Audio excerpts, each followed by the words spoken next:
দুর্গোৎসবকে সামনে রেখে রাজ্য সরকার বিভিন্ন পদক্ষেপ গ্রহণ করছে।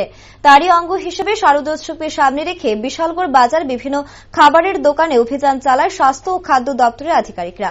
শুক্রবার বিকেলে বিশালগড় বাজারে চলে এই অভিযান। সংবাদ মাধ্যমের মুখোমুখি হয়ে সিপাহীজলা জেলার টিকাকরণ আধিকারিক ডক্টর সর্বাণী দেববর্মন বলেন, এই অভিযান প্রশাসনের তরফে সবসময় চালানো হয়, তবে বিশেষ করে পুজোর দিনগুলিতে যেন কোনো দোকানে অস্বাস্থ্যকর খাবার বিক্রি করা না হয়, দর্শনার্থীদের যাতে কোনো প্রকার অসুবিধার সম্মুখীন হতে না হয় তার জন্যই এই অভিযান। পাশাপাশি এলাকার বিভিন্ন মিষ্টির দোকানেও যাতে গুণগত মানের খাদ্য তৈরি করা হয় সেদিকে লক্ষ্য রেখেই এই অভিযান। তাছাড়া বিভিন্ন দোকানপাটের পরিচ্ছন্নতা সংক্রান্ত বিষয়গুলিকে বিশেষভাবে দেখা হয়েছে।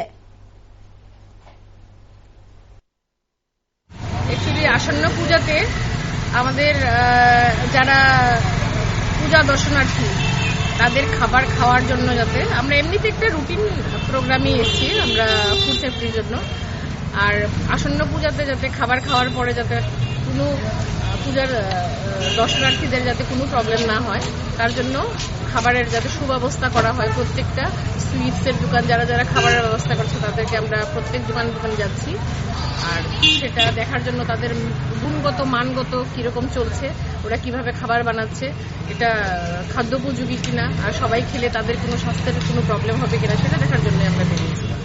কোনো রকম কি কোনো কিছু এটা পাওয়া গেছে না? সবকিছু ঠিকঠাকই আছে, কিন্তু তাদেরকে একটু হাইজিন মেনটেন করতে বলা হয়েছে যাতে আরেকটু পরিষ্কার পরিচ্ছন্ন থাকে আর কি।